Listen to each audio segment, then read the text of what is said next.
Los tomates son, tras el plátano, la mayor riqueza de las islas. Tomates y plátanos, rojo y amarillo, son la bandera española de Canarias.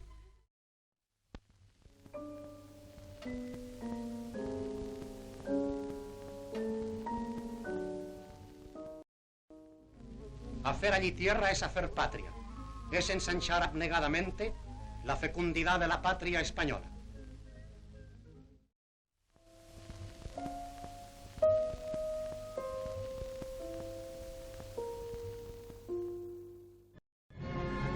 La tierra canaria es un paraíso de Dios, pero donde Adán y Eva no han sido expulsados, porque el hombre y la mujer de esta tierra bendita, que riegan con su sudor, alegre y fuerte, trabajan por la grandeza de Dios y la gloria de España.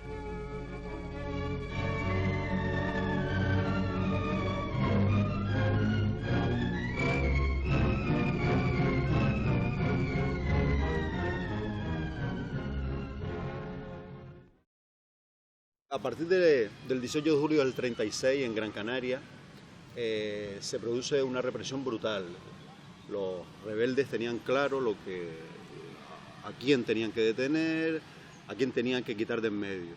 Por lo tanto, el planteamiento de los rebeldes es descabezar el movimiento obrero, detener a todas las personas vinculadas a los sindicatos, y aquí, por ejemplo, en Gran Canaria se realiza, por lo tanto, una represión brutal, como nunca había habido en la historia de la isla de Gran Canaria, ni en la historia de las islas. Las Palmas, gran puerto y gran ciudad, surge de sus playas suaves y luminosas para trepar sobre las montañas cercanas y asomarse a todas las rutas marineras.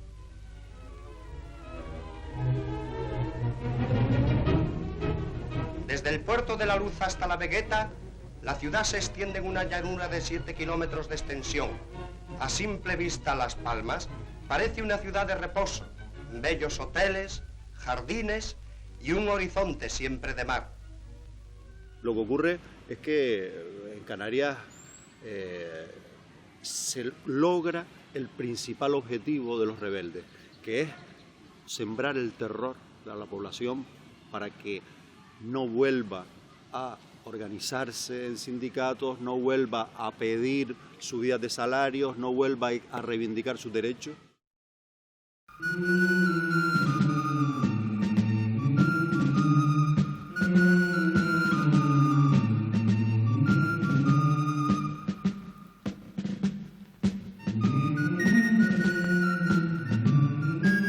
Los sucesos de Sardina del Norte suceden en un año, el año 68, donde hay una eclosión en el mundo entero de valores de recuperación de los valores de la libertad, de la democracia, de la lucha por la igualdad.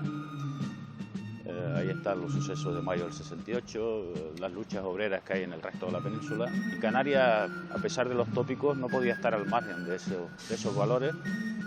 Por tanto, centenares de hombres y mujeres de Canarias en Sardina del Norte defendieron esos valores de la lucha por la igualdad, por la democracia, por la solidaridad.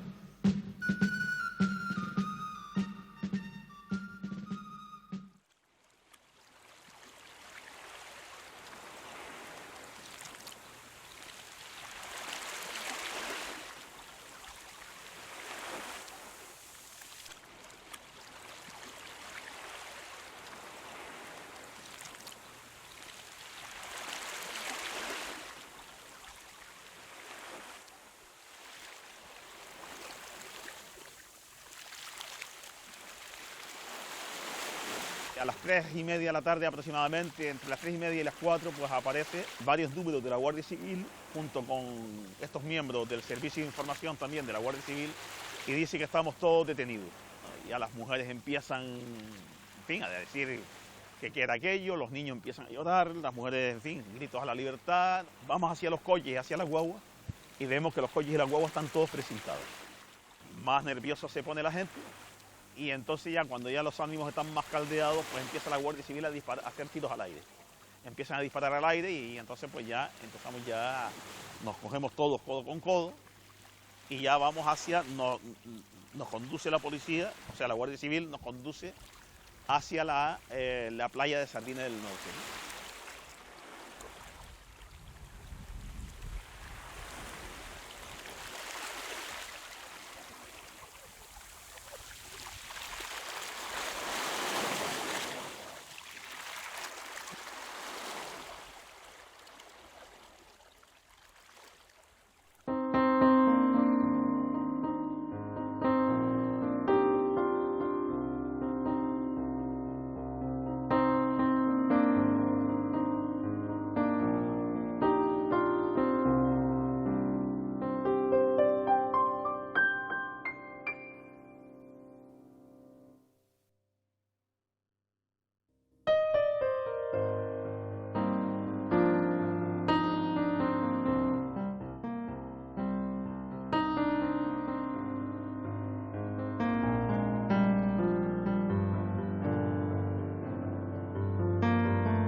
Sí, esto no fue un hecho aislado, sino que fue la consecuencia de una serie de actos que habían sucedido desde el año 66 aproximadamente. Una manifestación del 1 de mayo en el 66 en la Avenida Marítima, que ya detuvieron unos cuantos, entre ellos a mí, y que tuvimos un juicio de orden público, de Tribunal de Orden Público en Madrid. A los trabajadores se les ha quitado el miedo. Ya no, el temor que se les infundió a partir del golpe militar, ese se les ha quitado ya a los años 60, porque estamos hablando de otras generaciones, gente más joven. Hubieron unas huelgas, la huelga portuaria, que fue el 28 de febrero, me acuerdo, me parece que fue, que también intervenimos nosotros, que nos manifestamos por las canteras y tal. Si el puerto para las islas, para la isla, paran todas las islas, bueno, porque es fundamental una entrada de mercancías, entrada y salida de mercancías, más que de pasajeros. Las autoridades provinciales, el gobernador civil, etcétera, se alarman muchísimo de que los trabajadores hayan sido capaces de paralizar durante 2 días un sector tan estratégico como el puerto. O sea, todo fue una consecuencia de una serie de actividades políticas del Partido Comunista y de comisiones obreras un poco solapadas. En la atmósfera transparente y fresca se presiente la paz. El paisaje adquiere tonos plácidos de estampa bucólica y su contemplación justifica con largueza el hecho de que se designa a las Islas Canarias con el sobrenombre de afortunadas.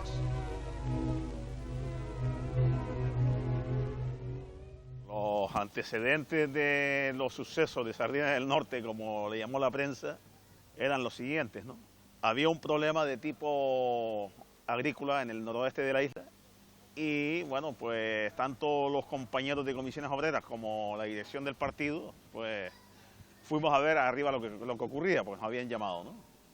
Y lo que ocurría era un problema de retención de agua a los agricultores por parte de los aguatenientes, ¿no? Entonces ahí ya empieza un núcleo de ir envolviendo el tema de cómo íbamos a llevar esa lucha.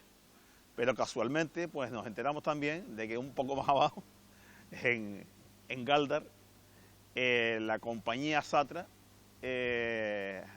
había quebrado o los dirigentes habían llevado el dinero para Sudamérica, ¿no? Entonces pues habían 53 familias que estaban muy necesitadas, hacían más de 2 meses que no habían cobrado el dinero y empezamos a organizar las fiestas que le llamamos las fiestas del Sábado Rojo. Empezamos a recaudar dinero en eso con intelectuales, profesionales, etcétera, etcétera, el poco dinero que podíamos recaudar en aquella época, ¿no? A partir del 59 en adelante hay un renacer del movimiento obrero y de izquierda en Canarias, sin duda, sin duda.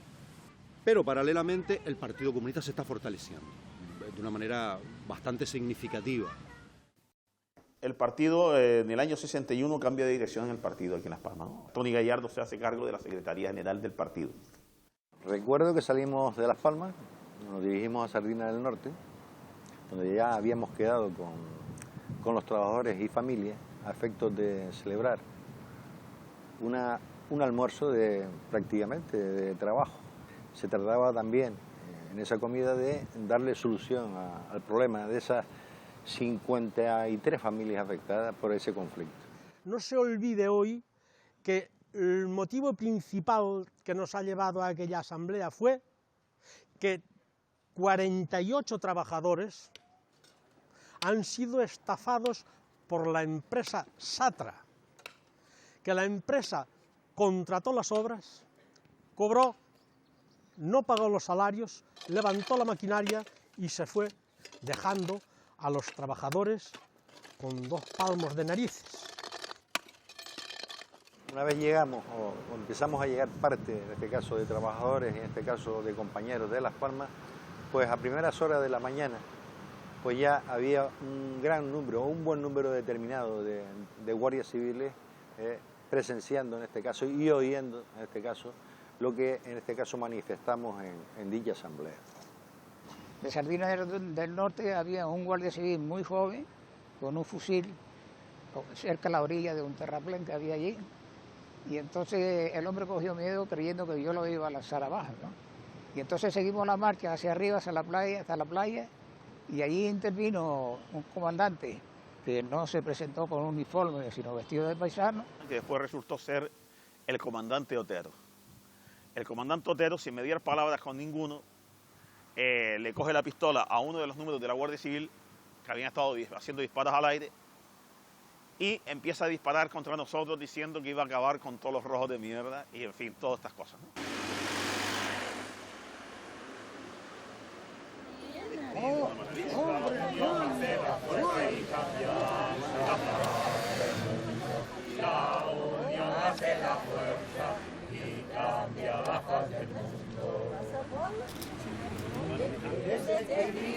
Hola, buenos días.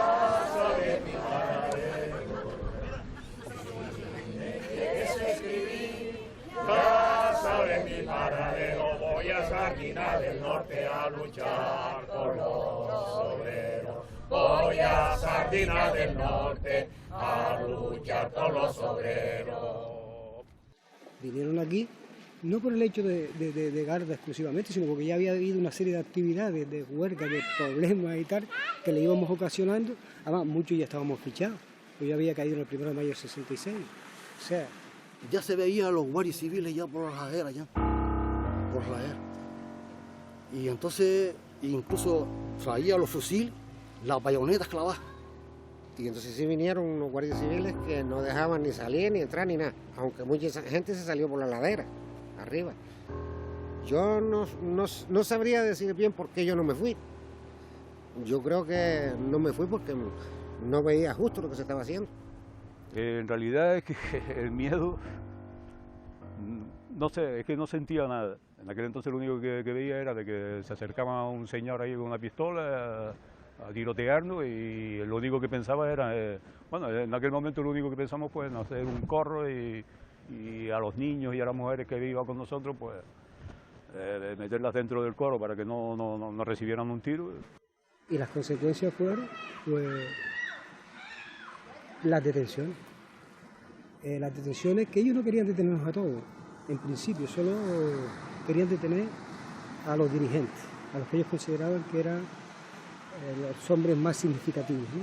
Que era los Gallardo y un tal Morales que no se encuentra aquí ahora, no sé por qué causa, que era abogado. Ellos decían que con ellos se conformaban. Ellos venían más bien por los hermanos Gallardo, que yo muy poco también los conocía a ellos. Muy poco los conocía yo a los hermanos Gallardo.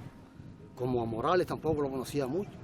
Ellos venían más bien por esa gente. Y yo iba a un palo, porque siempre había sido de las piernas, gordo. Y me presenté delante de ellos y les dije, a ellos no, hijo de perra sarnosa, dispárame a mí.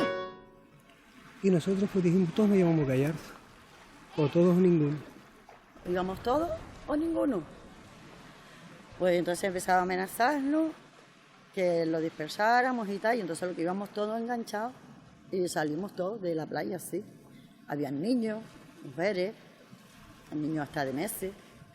Le digo una cosa, que si en aquel momento llegaba a haber un golpe de Estado, canelas libres, ahí bajo en Las Palmas, lo hubieran dado. Porque estaba toda la Guardia Civil arriba. Ahora sí, lo único era el ejército que teníamos, que a lo mejor... Pero yo creo que incluso trajeron Guardia Civil hasta de Tenerife, para mí. Porque a donde había aparecido tantas Guardias Civiles y RIF.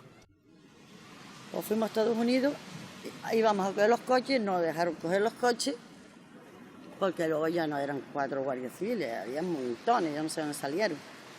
No pudimos coger los coches y nos echaron para abajo, para la otra playa, para Rincón de Abajo. Claro, allí no había salida. Si queríamos escapar un montón de gente por las montañas. Los mantuvieron allí más o menos acorralados. Y entonces llegó este señor que era comandante de Estrella, no comandante de Puerto. Y recuerdo que el tío venía, juraría que venía borracho. Y el hombre recuerdo que dijo, porque fue al lado mío, sé que se creen ustedes que están andando con la policía en Las Palmas, nosotros somos la Guardia Civil. Le quitó la pistola a uno de los guardias y empezó a disparar. Tony Gallardo, en un forcejeo le quedó la cabeza a la altura de mi brazo y el comandante Rebote cogió su pistola por el cañón y quiso darle en la cabeza, y era una pistola con unas cachas de hierro. Si le dejo que le dieran la cabeza con la culata de la pistola, le abre la cabeza a Tony. Entonces le cogí la pistola y en ese momento que me quedé con la pistola en la mano, el resto de la Guardia Civil empezó a montar las metralletas y entonces yo me di cuenta de que el peligro que corríamos todos y cogí la pistola y la tiré. y le decía a los otros guardias civiles que dispararan, y no, los otros no disparaban, sino quien disparaba era el comandante. Y ahí se formó el tinglado. Y él lo cogió como una humillación a él mismo, se levantó, le cogió la pistola a otro guardia y la montó y me pegó el tiro a quemarropa. Hay 2 heridos graves, que son Jesús Redonda Win, que fue después condenado a 11 años de prisión, y un obrero portuario que pertenecía a Comisiones Obreras y también estaba recién integrado en el Partido Comunista, que es Lorenzo Felipe. Esos heridos graves no querían dejarlos pasar para llevarlos al hospital, o sea que estaban desangrándose en el suelo y bueno, era terrible, ¿no? Yo intenté de meterme en la guagua después de haber herido a Jesús. Intenté meterme en la guagua, me puso la pistola en el pecho, me dijo que allí no me moviera y ahí me quedé. Había niños, yo les digo que había niños pequeños hasta 19 años y fueron capaces de empezar a disparar. Eso se llama una humanidad. Eso no creo que ni en una guerra puede pasar, pero eso por defender sus derechos, yo creo que no había derecho que estuvieran disparando.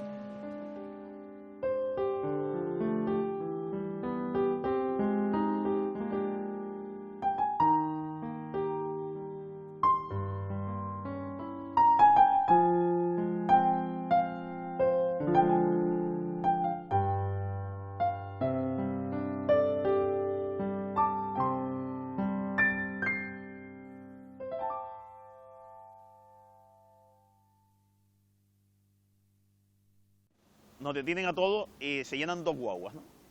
Pero ya empiezan las discusiones entre las distintas fuerzas, que son, por una parte, la Guardia Civil y por otra, la Brigada Político-Social. Que si se decía que si íbamos primero a la delegación del gobierno, o sea, lo que hoy es la delegación del gobierno, antes se llamaba Gobierno Civil, o directamente aquí a la comandancia de la Guardia Civil, que está aquí en Vegueta, ¿no? Llegamos entonces primero a la delegación del gobierno, o sea, al Gobierno Civil, y ahí pues ya empiezan los interrogatorios en el patio y empiezan ya a insultarnos y en fin, a todo lo que ocurrió después. Y de comisaría estuve 2 días, que la pasé bastante mal, en una celda pequeñita, yo con otra compañera, que es Pino, y ahí empezaron torturas, a ver de qué partido era, qué es lo que estábamos haciendo, 1000 cosas que nos preguntaban. Después de allí, pues claro, nos pasan al día siguiente a la prisión provincial, en Barranco Seco. Nos metimos en la catedral porque sabíamos que ahí la policía no podía entrar y nos pusimos en huelga de hambre. Entre ellas estaban 2 de mis hermanas, Rosa y Ana, y yo. Y mi madre pues entraba y salía, pero había montones de mujeres. El movimiento de las mujeres rebelándose contra la autoridad, haciendo una huelga de hambre dentro de la catedral, es un acto absolutamente pionero en todo el mundo. Es decir, nos invitaron, al margen de los movimientos que hubieron en Madrid, en Soria y en otros lugares de España, sitios como México y otras partes de Hispanoamérica. Es decir, que esa cosa era absolutamente desconocida. Y entonces fue cuando yo ya el conatillo fuera de Consejo de Guerra. Ya para nosotros era más preocupante, claro que sí. Más preocupante para nosotros, no para los dirigentes, sino que entre ellos habían jóvenes de 16, 17 años y nos costaba trabajo de ir asimilando eso. Y después la familia, cómo se quedaba la familia afuera, sin la ayuda del Socorro Rojo. Llegar a la Avenida Canaria, que tan aislados estábamos, era una gran preocupación para nosotros. Nos dejan comunicados 3 o 4 días y ya cuando empieza nos enteramos de que va a haber solamente un abogado defensor para los 23 encausados, que eran 25, pero después se quedaron en 23, decidimos organizar una huelga de hambre. O sea, habíamos hecho ya un plante de 2 días como protesta y después ya organizamos una huelga de hambre que duró 11 días. Llega la hora triste y amarga. Yo francamente te digo, yo tengo 62 y en ese entonces tenía 20 y pico de años y lloré, con mucho de bastante, lloré cuando nos dijeron Consejo de Guerra, cuando nos coge nuestra familia se nos viene a despedir, y más mi compañera, que al poco tiempo murió de un cáncer, viene también a despedirse. Y fue tan triste eso, de que aún después de 35 años, eso se guarda dentro. No es odio, sino es que al ver cómo reaccionaron en estos años, en estos 40 años de fascismo. Como corría prisa, pues se celebra el Consejo Sumarísimo, se celebra en los cuarteles de la isleta. Y bueno, pues ahí hay de todo, ¿no? Hay de todo después de lo que ocurrió en ese Consejo de Guerra, pues terrible, ¿no? Tony Gallardo, que habló como portavoz nuestro, pues hace una defensa de lo que era, por lo que estábamos luchando y de lo que significaba, pues, la futura libertad de España, y que había que tal, bueno, diciéndole por lo menos que al tribunal el tribunal militar que estaba allí, que lo que había que hacer era, pues, hacer la política que seguía el partido, que era la política de la reconciliación que se inició en el año 56. Nos mandan otra vez a la cárcel y después ya nos enteramos de que nos condenan, pues, a penas terribles que van desde los 11 hasta un año, o del un año hasta 11, ¿no? En la cárcel, pues, empezamos a recibir la solidaridad del pueblo de Gran Canaria, y ya cuando ellos ven que hay un sentimiento de solidaridad del pueblo canario hacia nosotros, lo que deciden es embarcarnos lo más pronto posible para la península. Al siguiente día por la mañana los monta todos esposados en los coches celulares, hace un cordón desde la prisión hasta el muelle, la policía. Yo decía que por lo menos cuando entraba en el muelle veía a mis compañeros, ya que yo era portuario, pero estaba el muelle vacío, desalojado, todo por completo. Solamente en un rincón allá pudimos acumular nuestra familia, en un rinconcito allí, toda acordonada. A las 1:30, a las 2 ya estábamos en el muelle, un grupo de mujeres, con nuestros termos y nuestros bocadillos para poder mantenernos. Porque después, como se demostró, se cerró el muelle. Cuando ellos llegaron en el furgón y se cerró el muelle. Nosotros incluso, yo por lo menos estábamos esperando a mi padre, y más tarde nos enteramos que mi padre no quiso entrar, forcejeó con la policía, le dieron un golpe y lo dejaron inconsciente en el suelo. Y nos van sacando y nos van metiendo esposados en el barco. El barco fue fletado para nosotros solos y fuimos esposados desde allí hasta Cádiz, pero esposados. En el momento de subir al barco empiezan a haber una serie de voladores y tal, y eran que el pueblo canario, o sea, mucha gente estaba reunida en la isleta, no lo dejaron llegar hasta el puerto, y entonces, en solidaridad con nosotros, pues, una forma de solidaridad era soltar estos voladores, ¿no? Intentamos saludarnos porque no nos habían dejado despedirnos arriba en la cárcel, y entonces saludarles, y el barco empezó a despegarse del muelle, y cuando ya el barco estaba despegado, se formó como una hoz de policía armada. Entonces, en esa hoz la cerraron y nos quedamos dentro. Algunas se zafaron porque empezaron a pegar, y algunas se escurrieron y corrieron y no las cogieron. Y hacia las 12 de la noche, me parece que después de las 12 de la noche fue cuando salimos de allí. Pudimos salir después de la agresión de la Guardia Civil a las hermanas Morales, que terminaron por los suelos. En fin, muy triste con lo que se nos venía encima. Pero se me quedó muy grabado cuando, mira, sí, estaba Juan Quesada esposado junto conmigo, y miro para allá y veo a un hijo de los nuestros arriba de un coche, yo llorando. Eso se me quedó muy grabado.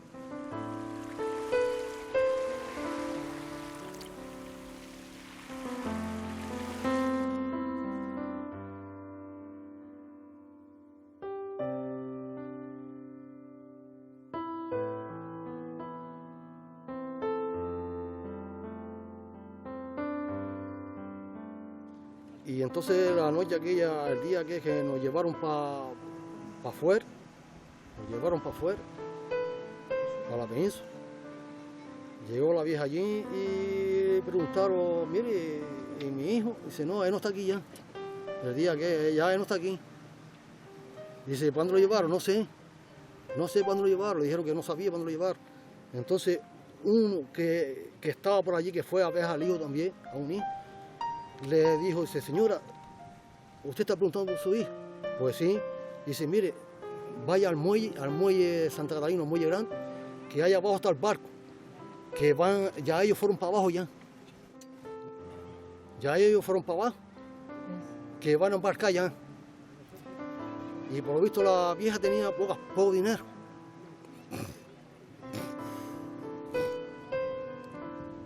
Y fue caminando de la cárcel al muelle. Que fue un abuso. No dejaron despedirse de la familia en la cárcel. A los presos antes de llevárselos. Lo metieron en una guagua y lo metieron en el torcolla dentro de una guagua y no lo vimos. Encima se burlaba de las familiares que íbamos a despedir a los pobres que se llaman presos.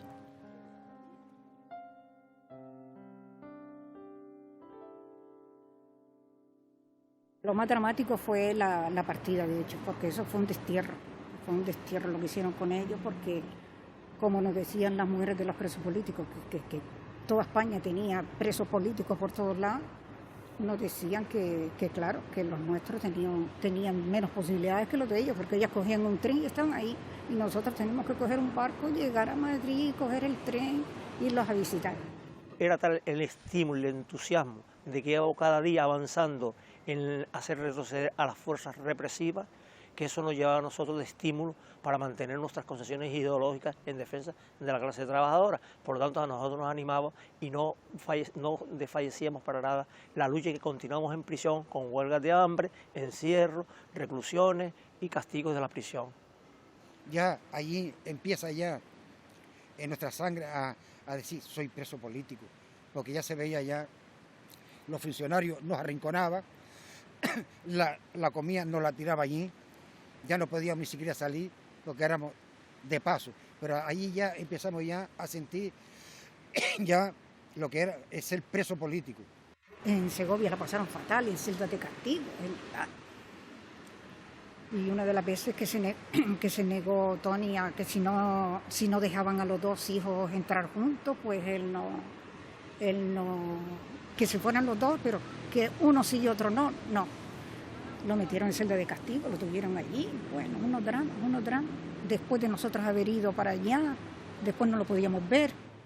La vieja iba allí que un momento a verme, incluso no iba vestida de negro para que yo no me pusiera alterado y nada, ¿no? Supiera nada, para que estuviera tranquilo. Y entonces le preguntaba yo por el viejo, por mi padre, y dice, no, está bien, está mejor, está... Y ya estaba muerto ya. Pero la carta que nosotros recibíamos de nuestra mujer y nuestros hijos, una vez a la semana una, era tan fascista que cuando veía la carta, ya la carta estaba pasada por la censura. Y toda tachada. Así fueron todos los años en la prisión, que cuando nuestra familia mandaba una carta, no entendíamos nada, pero nos conformamos nada más que la carta y el papel era el aliento de nuestra familia. No, en la carta nos decía, estamos bien, pero todo ha borrado completamente. La gente no comprendió los sucesos de Sardina. Teníamos muy pocas, o sea, la gente tenía hasta miedo de llamarnos por teléfono. Yo considero que los sucesos de Sardina es el suceso más importante de represión, de resistencia frente a la represión que existe en Canarias hasta el 68, desde luego. La gente de mi barrio, donde yo vivía en Chamán, en la calle Pablo Penaglia, no me saludaba. O sea, la reacción fue como si nosotros hubiéramos hecho algo malo, algo que no tenía razón de ser, ¿no? Que no te saludaban.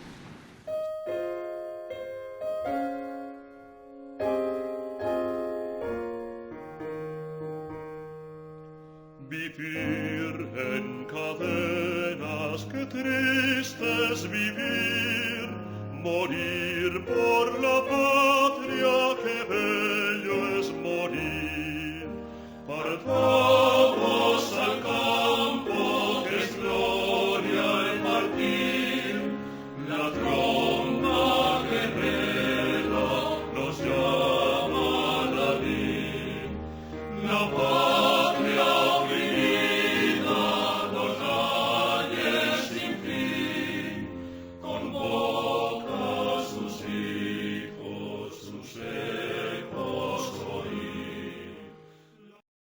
después de 35 años con mucha frialdad y de una manera objetiva, que eso constituye un acto histórico que será valorado en un futuro, si no inmediato, a medio plazo, como uno de los hechos más sobresalientes de ese periodo de los años 60 en el territorio español. El compromiso que tenemos que tener todos y todas con el trabajo de esos hombres y mujeres es, en primer lugar, no dejar que esa memoria se pierda, defender y reivindicar esa memoria democrática y, en segundo lugar, defender las convicciones que ellos defendieron. Desde la primera convicción, que ese trabajo fue útil, que esa lucha fue útil y que, por tanto, fue una aportación histórica importante para la consolidación y el impulso del movimiento obrero en Canarias. Claro que merecía la pena porque estábamos luchando por una libertad que antes no teníamos. Ahora es muy fácil decir, pues hablar de quien nos dé la gana, pero en esa época, pues bueno, yo conocí gente que mataron a muchos. Y claro que merecía, y todavía sigue mereciendo la pena salir a la calle cuando hay que manifestarse por algo. O sea, actualmente, o sea que, por cierto, por ahí hay una manifestación.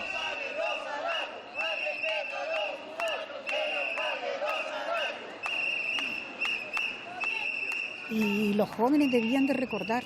Claro, yo tengo la cosa de que mis hijos, como lo vivieron y lo palparon, pues tienen eso y son todavía jóvenes. Y esa memoria no se debería de perder porque es un ejemplo para las generaciones estas nuevas que se vive un poco así, ya no hay, ¿sabes? No hay ideales, no sé, es una vida totalmente distinta a la que se vive y no es igual nada. Sardina es la confirmación del despertar del movimiento obrero. Es la confirmación de que el movimiento obrero ya no le tiene miedo ni a las pistolas, ni a las balas, ni a los fusiles de la represión. Es un símbolo, es una forma de alguna manera que el movimiento obrero ha despertado definitivamente y ya no se va a rendir más frente a una dictadura. Yo creo que fue un hecho histórico que un poco fue la cabeza de lanza de un cambio en el concepto del movimiento obrero en Canarias, ¿no?